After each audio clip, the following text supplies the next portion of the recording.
Smart Kids TV.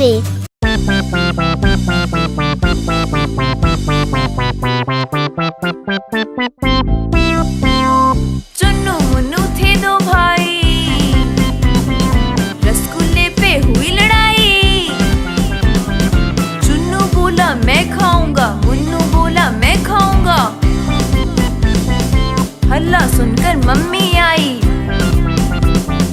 दोनों को खूब डांट लगाई। कभी न लड़ना, कभी न झगड़ना, आपस में तुम मिलकर रहना।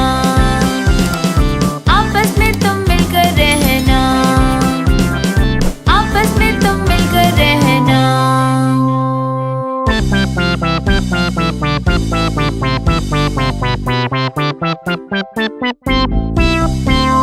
चुन्नू मुन्नू थे दो भाई,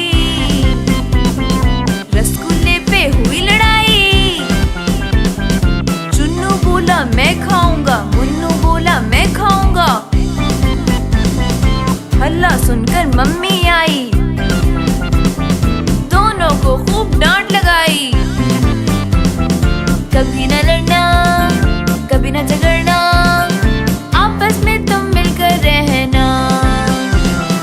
आपस में तुम मिलकर रहना, आपस में तुम मिलकर रहना।